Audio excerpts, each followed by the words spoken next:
The desert highway stretched endlessly in both directions, a flat black ribbon cutting through a barren landscape of sand, stone, and blistering heat.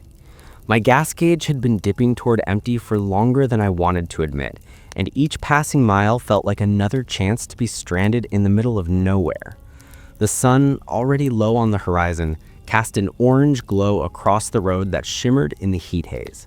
There were no signs, no towns, no exits, just nothing. So when the diner appeared, when it suddenly stood there on the side of the highway, it didn't feel like a relief.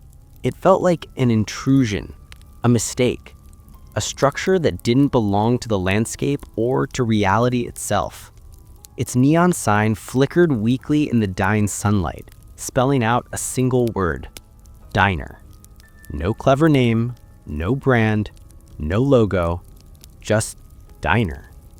The building looked like it had been yanked out of an older decade.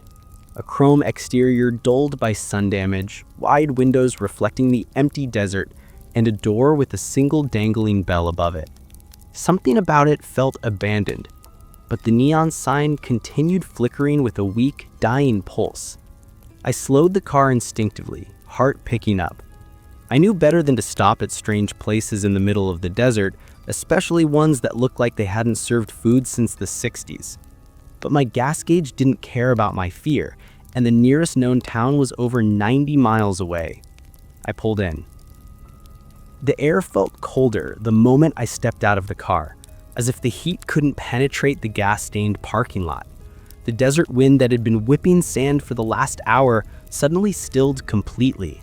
Not a sound, not a single chirp or rustle or hum rose from the open land. It was as if everything had paused the moment I arrived. The bell above the door chimed weakly as I pushed it open. Inside, the diner was lit with a sickly yellow glow. Old fluorescent bulbs buzzed overhead, some flickering, others burned out entirely. The air smelled of stale coffee, bleach, and something metallic beneath it all. Every table was empty, every booth perfectly arranged, every napkin dispenser oddly full, as though frozen in time. A man in a white apron stood behind the counter.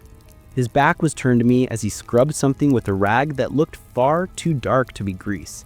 His shoulders were unnaturally stiff, and his head tilted slightly as though listening for something behind him. Or listening to me. Hi? I said, my voice echoing strangely in the nearly silent room. Do you have gas? Or maybe a phone? I'm running low. His smile didn't fade. Welcome, he said in a voice smooth and hollow. Sit anywhere you like. Actually, I said, backing up slightly, I just need to know if you have gas or a phone. I'm running low. His smile didn't fade. There's time. Just a meal for now. That answer wasn't a misunderstanding. It was a refusal. Something heavy dropped into my stomach. I should have left. I should have walked right out, gotten in my car, and risked the empty tank. But something held me in place. A kind of pressure, like the air had thickened, like unseen hands were pushing me gently forward. Just a meal, he repeated, motioning toward the nearest booth. I don't know why I listened. Maybe fear overrides decision-making. Maybe survival sometimes slips into submission. I took a seat at the booth, the old vinyl creaking beneath me. The table was spotless. Too spotless for a diner that supposedly still operated. No grease stains, no crumbs, no smudges. The chrome napkin dispenser reflected my face back at me, but the reflection was slightly distorted, as though the metal was warped in some subtle, intentional way. The man slid a menu across the table. The menu was wrong. It was a single laminated sheet, but the text was strange. The font was uneven, letters too wide or too narrow, and the words did not look printed. They looked scratched in, as if carved into the plastic. There were no prices, only items with names that didn't feel like food. The warming meal, the hunger's cure, the house offering, the special of the room. The warming meal? I whispered, reading aloud. The man nodded. It is what most people choose. Most people? That implied traffic, customers, normality, none of which aligned with the dead highway I'd driven down. Has a lot of people come through here? His grin widened, and something in his eyes twitched. We get enough. I placed the menu down, trying not to show how uneasy I was. I actually really need a phone or fuel. I'm happy to pay whatever you want. You'll be taken care of, he said. Everyone is taken care of after they've eaten. A shiver ran down my spine, a deep instinctual warning.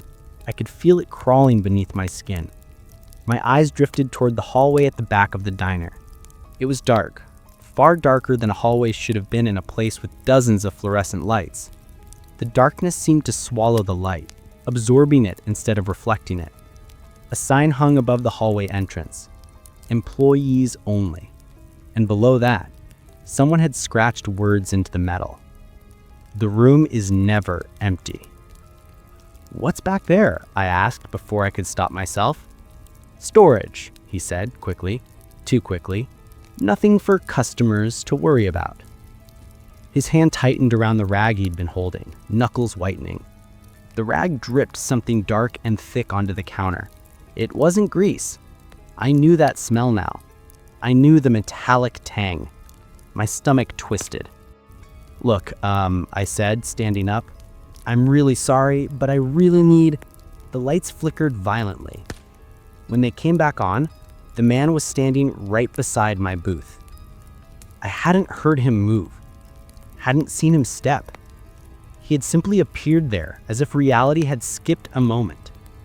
"You haven't ordered," he said softly. "I'm not hungry." His expression twitched, muscles shifting beneath his skin like something else was controlling them. Then he reached into the pocket of his apron and pulled out something small, placing it on the table in front of me. A key. Old, rusted, heavy. It shouldn't have terrified me, but it did. My hands trembled as I stared at it. "What's this?" I whispered. "The key to the room." I looked up sharply. "What room?" But he was already walking away, back toward the counter, as though the conversation had ended on his terms and his alone. My breath quickened. The diner felt smaller now, tighter. The fluorescent hum grew louder, suffocating. The smell of metal thickened in the air. I picked up the key. It pulsed. Actually pulsed, like something alive trapped within the metal. And then I heard it. From the dark hallway. A knock. Slow, deliberate, wet. Knock, knock, knock. Followed by a voice. A whisper. So faint I almost convinced myself it was imagination. "Let me out." The knocking continued long after I convinced myself it had to be some trick of old pipes or the building settling. But pipes don't knock with intention. They don't pause. They don't change rhythm based on your breathing. And the sound wasn't coming from the walls. It came from deep within that hallway where the fluorescent lights refused to shine. The diner owner was still behind the counter, wiping the same spot in a slow, unsettling circle. He didn't look at me. Didn't seem to care that I now held the rusted key. Didn't react at all to the knocks echoing from the back. Either he was used to it, or he was pretending it wasn't happening. The air in the diner grew colder, not gradually, but in a sudden, unnatural drop that made my breath fog slightly.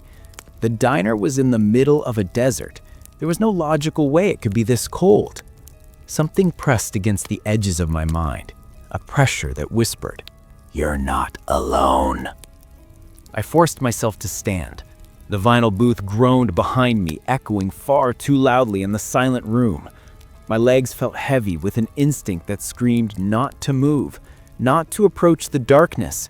But the knocks grew faster, more desperate, and beneath them the whispering voice rose again. "Please, let me out." I turned toward the owner. "Is there someone back there?" He didn't answer. "Hey!" I raised my voice more than I meant to. Is there someone locked in that room? Do you need help? Still nothing. His shoulders remained rigid, his hand moving that same slow, pointless circle across the counter. The rag smeared more of the dark substance into the chrome surface. The air stank of iron. The diner's lights flickered, and for a split second, the reflection on the counter wasn't mine. It was a face distorted beyond human shape. Wide, stretched, hollow-eyed, screaming silently. I jerked back, heart pounding. The owner remained motionless. The reflection vanished. The knocks continued. Something in me snapped. Fear, adrenaline, or that odd pressure in the air pushing me forward. I don't know. But my feet moved. Toward the dark hallway. Toward the air that vibrated with a sick, pulse-like rhythm. Toward the faint whispering that sounded like someone struggling to breathe through broken lungs. Each step made the diner behind me feel further away, like the distance stretched unnaturally. The yellow overhead lights dimmed as I neared the entrance to the corridor until they barely cast any warmth. The darkness ahead swallowed everything. It felt thick, like fog made from tar. I paused at the threshold. My body went ice cold. The sign above my head read, "Employees Only." But the scratched message below it, now up close, looked deeper than I remembered. "The room is never empty." The rusted key in my hand grew warm, almost hot, like it pulsed in sync with something deeper in the dark. My voice cracked as I called out, "Hello! Can you hear me?" For the first time, the knocking stopped. Silence. Dead, suffocating silence. And a soft sound came, closer than before. Not a whisper, not a knock, but breathing. Wet, ragged, desperate breathing, right in front of me. I stumbled back, slamming into the wall. My trembling hand raised the key as if it could protect me. "Please," a voice rasped from the dark. "Please don't leave me here." It sounded like a child. My throat tightened. "Who are you?" I asked, barely forming the words. No answer. Instead, a pale shape flickered in the dark. Just the outline, like a silhouette formed of mist. I blinked, and it leaned closer. Too close. The air between us chilled my skin. Then I heard something else. Faint, but unmistakable. The owner's voice, but not from behind me. From deep within the hallway. "There is no helping them." I spun around, but he was still at the counter, motionless, wiping that same spot with the same dark rag. Yet the voice that echoed from the corridor sounded exactly like him. Slow, flat, hollow. "There is no helping anyone." My lungs tightened. The pressure in the corridor was crushing now, pushing at my ribs, squeezing air from my chest. I moved back toward the main diner instinctively, but the darkness seemed to pull at me, like fingers brushing my clothes, urging me closer to the unseen room. Then the whispering child voice returned, now trembling with terror. "He's coming." My breath hitched. "Who's coming?" The answer wasn't a voice. It was footsteps. Heavy, dragging footsteps approaching from the depths. Something metallic scraped along the floor. The air vibrated as though the hallway itself recoiled. I heard a faint, wet breath, inhumanly deep. I backed away, steps stumbling. "What is that? Who is back there? What is this place?" The child's voice turned frantic. "Please open the door, please, please, before he..." The footsteps quickened. Then something slammed against the floor, shaking dust loose from the ceiling. Another slam. Closer, and closer, and closer. And then a voice. Not a whisper, not a human imitation, but something that rattled my bones. "The room wants you." I ran. I didn't decide to, my body made the choice for me. I sprinted toward the safety of the yellow lights, stumbling over the edge of the corridor. My hand scraped the metal wall, tearing skin, blood smearing in a bright line as I escaped the hungry dark. Behind me, the shadowy outline pressed against the corridor's threshold. as though something prevented it from stepping out, like the darkness itself was its cage. But it leaned as far as it could. Its face emerged just enough to catch the dim light. There were no eyes, only hollow sockets dripping something thick and black. Its mouth stretched upward into a jagged, unnatural grin that split too far toward the jaw. I froze. It whispered, "You have the key now." The diner's lights died with a loud pop.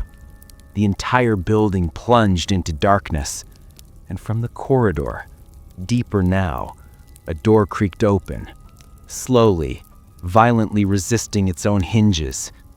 Something inside breathed in the sudden darkness. Long, shuddering breaths. Hungry breaths. Waiting. The lights didn't flicker back on, not even for a second. The diner, once dim and old-fashioned, was now a coffin of black air and cold silence. My hand shook so violently that I dropped the key. It clattered onto the linoleum floor, the metallic sound slicing through the darkness like a scream. I crouched to grab it, dragging my fingers blindly across the tiles. The floor felt sticky, warmer than before, and I prayed it was just spilled soda or cooking grease. But the longer my hand slid across it, the surer I became. It wasn't grease. It was thicker. It clung to my skin. I wiped my hand on my jeans, heart racing, until my fingers finally brushed metal. I snatched the key up and stood, breathing hard, trying to listen for any sign of where it was. The house-sized silence shattered. Something massive shifted inside the corridor. A heavy exhale rattled the air, like wind being forced through broken ribs. I backed away until my shoulders hit the side of a booth. Every inch of me trembled, and the dark felt alive, swirling in slow, pulsing waves. Then the whispering voice returned. The child. Barely audible. Barely there. Don't drop the key again. It likes that. My breath caught.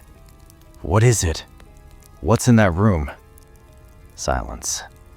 Then the whisper came again, closer this time, as if the small voice was right beside my ear. It doesn't want the room empty anymore. My stomach twisted. I pressed my back harder into the booth, trying to melt into it, trying to disappear.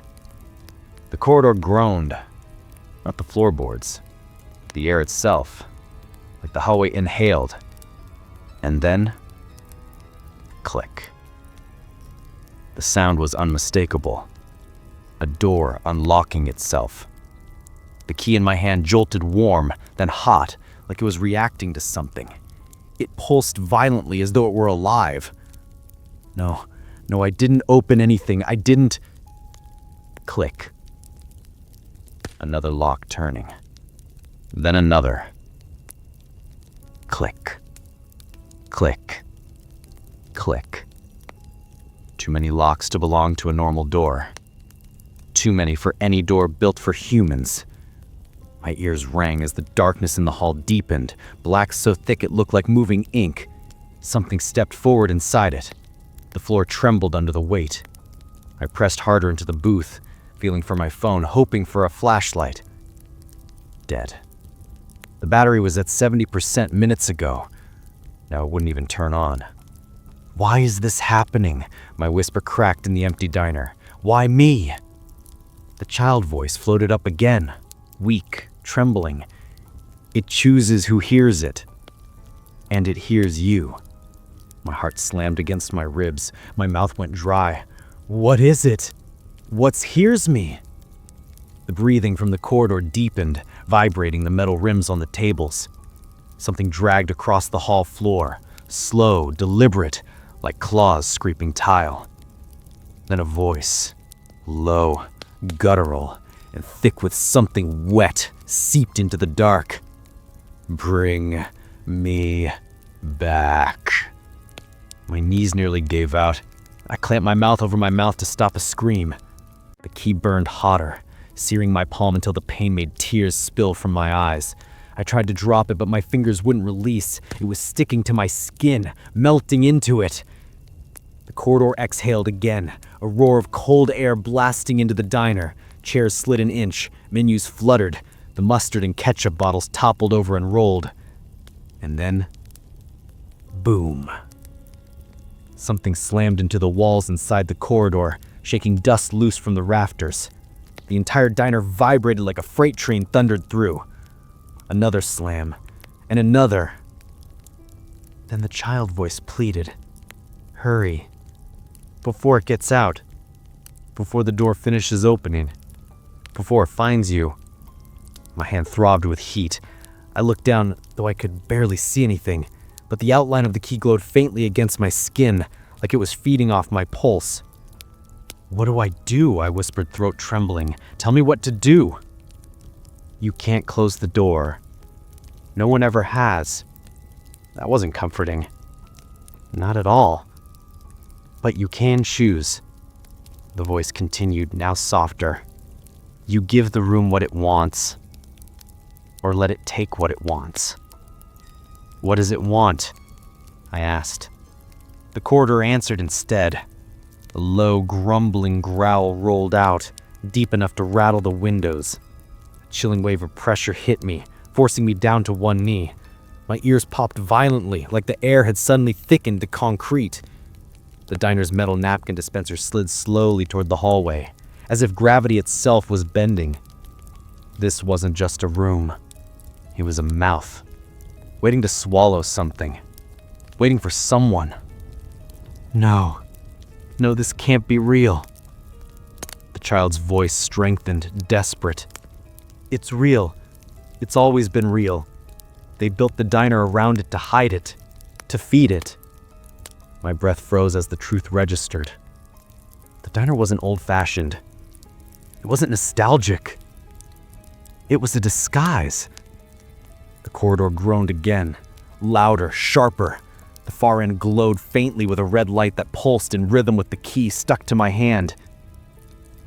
The child voice whispered urgently, "You have to choose. Either you enter, or you bring someone here for it. If you do nothing, it comes out." My stomach flipped. "Enter? You mean go inside that room?" "Yes." "I'll die." "Yes." "Then why is that even an option?" The child's faint, trembling breath replied, "Because dying fast is mercy, and it doesn't always offer mercy." My throat tightened so hard I couldn't swallow. And behind me, the fluorescent lights finally flickered back on, briefly, and I saw the diner owner clearly for the first time. He wasn't wiping the counter. His hand was twitching violently, frozen mid-air, like he was paralyzed. His skin was grayish, stretched too tight across his skull.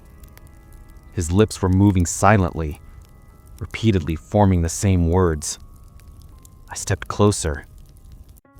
He was mouthing, "I'm sorry." Then the lights blew out again.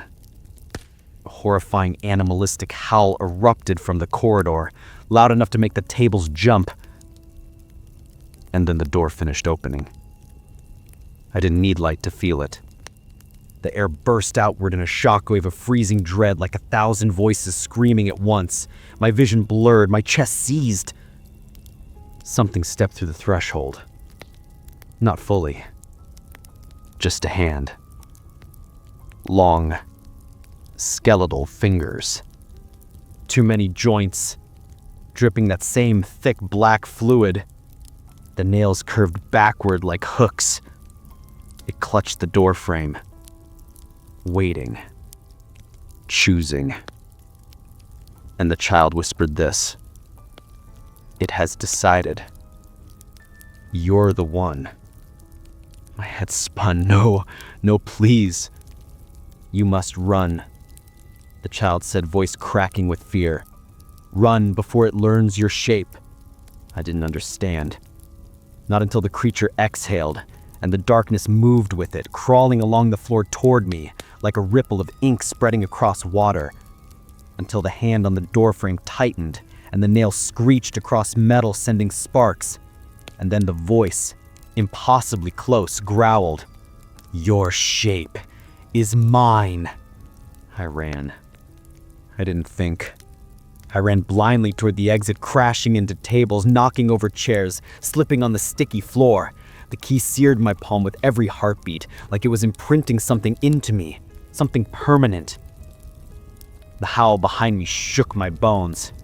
The darkness chased me. Faster. Faster. I slammed through the diner doors and stumbled out into the cold desert night, gasping, falling to my knees in the gravel. The air outside felt thin, fragile, like the creature's presence warped the oxygen. The diner lights flickered violently behind me. Something scraped closer in the dark hallway inside. And then from the doorway, the child voice whispered one last warning. "You can escape the diner, but not the door." I didn't realize how far I ran until the gravel cut into my palms and the desert wind stung my eyes. My breath came in broken gasps, the cold night slicing my lungs open from the inside. Behind me, the diner stood completely still. Too still. No lights, no noise, no sign of the thing clawing its way into the world. But the silence was worse, like the building was holding its breath, waiting. I forced myself onto shaky legs and stumbled toward my car, parked crookedly under a flickering street lamp. The light buzzed weakly, pulsing with the same rhythm I felt in my palm. The key was still fused to my skin. The metal melted into a grotesque knot of flesh and iron. My hand throbbed violently, and every few seconds it spasmed on its own, as if something pulsed inside the wound. I pulled the door open and collapsed into the driver's seat. My hands trembled too much to put the key in the ignition, and when I finally managed, the engine only coughed dryly. Dead. Just like my phone. Just like everything around that diner. My chest tightened. No, please not now. A soft tapping came from the passenger window. I froze. Tap. Tap. Tap. I slowly turned, praying it was a bug or dust or even a branch blown in the wind. It wasn't. A small hand, pale and childlike, pressed against the glass. The outline of each tiny finger left a faint smear, as if covered in dust or ash. I leaned closer, squinting through the darkness. A little face stared back at me. Wide eyes. Black from corner to corner. Mouth slightly open, whispering silently. The child from the diner. "Get away," I whispered, voice cracking. "Please." The child didn't blink, didn't breathe, didn't move its lips, yet the whisper filled the car. "You didn't close the door." I couldn't. "You were chosen." "I don't want to be chosen." "It doesn't matter." The child's hand slowly slid down the glass, leaving a long smear behind. Every cell in my body screamed to run, but I was trapped in a dead vehicle, alone in the desert, with something ancient crawling out of a doorway meant to stay locked forever. "Why me?" I asked again, barely audible. "Why is it following me?" The child tilted its head, and the whisper came again, softer now. "You held the key." My breath froze. "The key is how it learns you."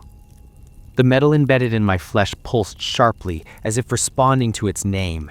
A wave of nausea rolled through me. I grabbed my wrist, trying to tear the thing off, but it burned hotter, sinking deeper into my skin. The child's eyes widened, not in pity, but fear. "It's coming." A low vibration began beneath my car. The asphalt trembled. Pebbles vibrated against the tires. A deep guttural groan rose from below, shaking the undercarriage of the vehicle. No, not below, behind. The diner walls began to pulse, literally pulse, like they were made of muscle instead of wood and plaster. Each contraction pushed the air outward in waves of cold dread. Then impossibly, the diner shifted, tilted, bent, like something was moving beneath it, lifting it, something massive. The child backed away from the car, shaking its head in fear. "You need to run." "I can't," I cried. "The car." "It doesn't matter. It already knows where you are." The diner shook again. A deep cracking sound split the air. Wooden beams snapped inside. Glass shattered. Then the lights inside flickered once, just long enough for me to see a shape behind the window. Tall. Wrong. Too many joints. Too many shadows. And too many eyes. My heart stopped. The creature pressed against the window from the inside of the diner. Its face, or the thing it used as a face, flattened against the glass. Thin cracks spidered outward from where its forehead touched. The child whispered one final warning. "You let it taste your shape. Now it can wear it." Wear it? Before I could question that, a new sound pierced the night. A slow, heavy, dragging noise, like fingernails carving into wood. The diner door creaked open, and a wave of pitch-black darkness spilled across the desert floor. Not shadows, not absence of light. Something thicker. Like fluid darkness poured out of the diner, crawling toward me in tendrils that slithered across the earth. The child vanished from the window, gone in an instant, like it had been sucked out of existence. I fumbled with the door handle and tumbled out of the car, my legs barely obeying me. My lungs burned as I sprinted across the gravel, slipping, falling, scrambling back up. Behind me, the darkness slithered faster, drawn toward the glow of the melted key in my hand. "It's tracking me," I gasped. "It's following the key." But the truth hit me harder. No, it wasn't tracking the key. It was tracking me, because the key wasn't stuck to my hand. It was becoming part of it. As I ran, a sickening pull jerked my arm backward, like an invisible chain yanked at my wrist. I screamed and stumbled forward. The key glowed brighter, veins of molten red spreading through my palm like invasive roots. Then I heard it. The voice. Not whispered this time, but spoken directly into my skull. "Open for me." Pain exploded up my arm. I collapsed into the dirt, clutching my wrist, begging it to stop. The darkness closed around me, tendrils curling upward like smoke that wanted to take shape. A moment later, something stepped out of the diner, a silhouette taller than the doorway, limbs bending in ways that defied human anatomy. Its head tilted at an unnatural angle, observing me with cold fascination. I couldn't move, couldn't breathe, couldn't think. The creature lifted one grotesque, elongated arm and mimicked my posture, tilting its head the same way, raising its own arm as if connected to me. My blood turned to ice. It wasn't following me. It was becoming me. Every twitch I made, it copied. Every shake, every breath, every scream.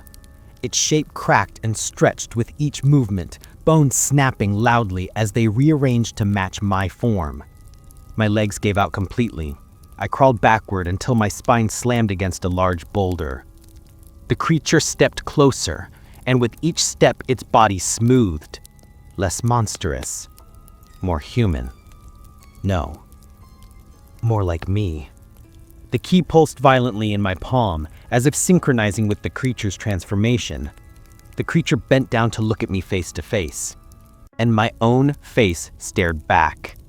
Twisted, dripping, incomplete, still forming. Then it spoke in my voice, not imperfectly, but perfectly. "Your shape is mine." I screamed, and it screamed with me. Not an echo, not an imitation, a synchronization. Two voices, one shape, one horror. The creature leaned forward and whispered in my own voice, "You cannot outrun a room that remembers you."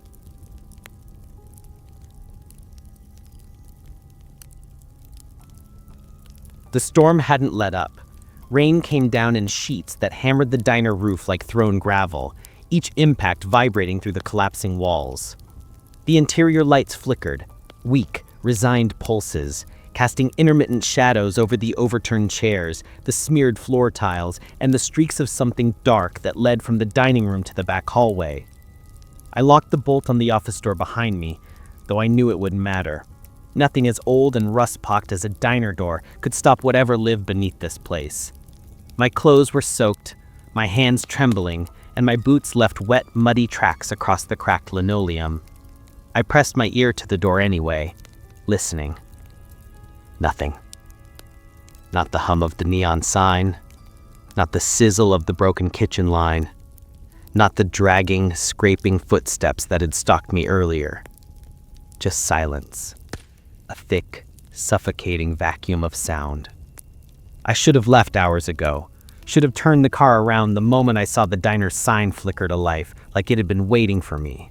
But curiosity does ugly things to a man, and the things I'd read about the Midnight Harvest Diner had sunk too deeply into me to ignore.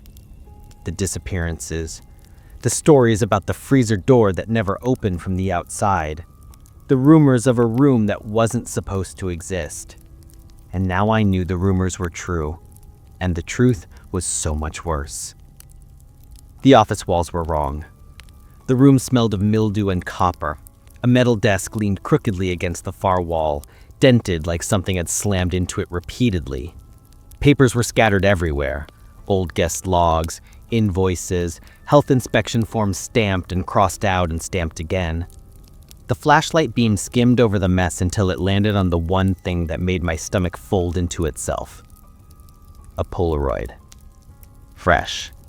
Still glossy. It showed the diner from the parking lot.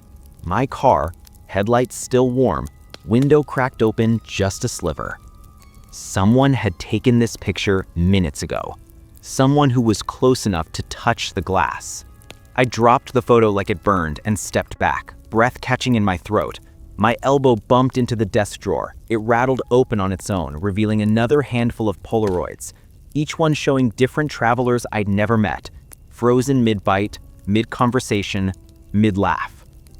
Then another set, the same travelers, now pale, still, eyes rolled back, mouth slack as if something had hollowed them out and left the casing behind. The Polaroids peeled from one another as I lifted them, and I felt something thick and tacky on the edges. Blood. Old, dark, and drying. My pulse hammered in my neck. I shoved the drawer closed, but the moment I did, every light in the diner snapped off at once. Total darkness swallowed me whole. Something moved in the walls. The hair on my arms rose. The blackness vibrated with a low hum. No, not a hum, a pulse. Like a heartbeat buried inside the drywall. Badoom. Badoom. Badoom. Slow. Heavy. Wet. The walls quivered. Something large crawled behind them. I raised my flashlight, hand shaking violently, and swept the beam across the room. Dust motes danced. Shadows writhed in the corners. Then the pulse stopped. The silence stretched too far. Too tight. Too unnatural. Then, scrape. Something dragged its nails. No, not nails, something thicker, along the length of the office wall. Long strokes, playing with me, measuring me. My flashlight flickered. "Don't," I whispered, gripping it tighter. "Please don't." It flickered again. Then it died. The scraping stopped. The freezer door opened on its own. I didn't hear it swing open. I didn't hear its rusty hinges cry. I felt it. A wave of freezing air rolled down the hallway like the breath of something that had slept too long.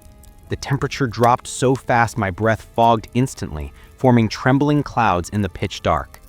Then, footsteps. Wet. Heavy. Dragging. They came from the direction of the freezer. "No," I whispered, stepping backward. The footsteps grew louder. Closer. Slower. Deliberately slow. Like whatever was walking wanted me to hear every inch of it dragging itself toward me. My back hit the office wall. I flattened against it, heart slamming against my ribs so hard I thought it might crack. The footsteps stopped just outside the office door. Then, knock, knock, knock. 3 taps. Soft, like a child asking to come in. A whisper slid through the crack beneath the door. A voice too thin to be human. Too close. "Are you hungry?" I didn't breathe. The whisper came again, this time right against the wood, trembling with excitement. "I saved you a place." My hand scrambled behind me, searching the desk for anything. Anything sharp, anything heavy, anything at all. My fingers brushed metal. A hole punch. Useless, but better than nothing. The doorknob trembled. Turned. Slowly. I had no choice but to run. When the door burst inward, I didn't look, couldn't look. I bolted through the opposite side of the office, shoulder slamming into a brittle section of drywall. The entire panel cracked, then collapsed inward. I fell through into a narrow crawlspace behind the diner's interior walls. Pitch black. Damp. Reeking of spoiled meat. I crawled blindly, the ground soft and uneven beneath my palms. My knee landed on something rounded. Something hard. When I lifted it to the faint emergency glow seeping through the cracks in the wall, I saw teeth. A jawbone. Human. The crawlspace vibrated with a sound. A low, rattling inhale from behind me. I moved faster, scraping my elbows raw, forcing my body through the tight tunnel as the thing behind me shuffled after, its breathing wet and excited. "Don't leave," it whispered, voice echoing through the bones around me. "You were doing so well."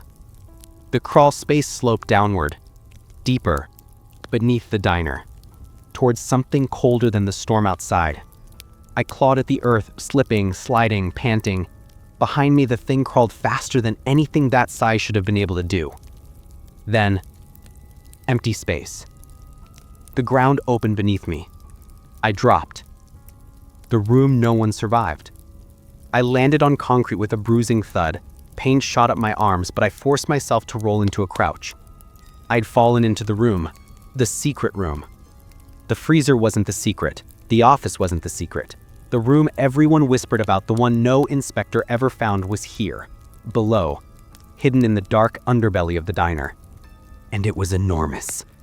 Dozens, no, hundreds of bodies hung from hooks embedded in the ceiling, gently swaying, their mouths open, eyes gone or missing, torsos carved with symbols I didn't recognize. Cables ran from the bodies to the walls, pumping something thick and black into metal canisters lined along the edges of the room. The smell was unbearable. Rot, iron, and something sweet like decaying fruit. A voice floated down from the crawl space above. "You weren't supposed to see this." I looked up. It wasn't a person looking back. Just the outline of something too broad, too twisted, too wrong to have ever been human. Its limbs bent in the wrong directions. Its eyes, if they were eyes, glowed the dull yellow of something that had never seen sunlight. It dropped from the crawlspace above, landing in a crouch with a wet smack. The hooks above rattled. My legs refused to move, frozen between fight and collapse. It stepped closer, its breath fogging the air between us. "You came here hungry. Let me fill you." I escaped, but the diner followed. I don't remember how I got out. I don't remember pushing through the bodies, or sprints up the maintenance ladder, or bursting out into the storm-choked parking lot. I remember the road. Blurred headlights, the sound of my engine screaming as I fled into the desert. And I remember the diner behind me, its neon flickering back to life, its front door swinging open in the wind, inviting the next traveler inside. I didn't look back again. I couldn't. Because in the rearview mirror, for just a heartbeat, I saw something sitting in the passenger seat beside me. A Polaroid camera. Still warm. still clicking, waiting for its next subject.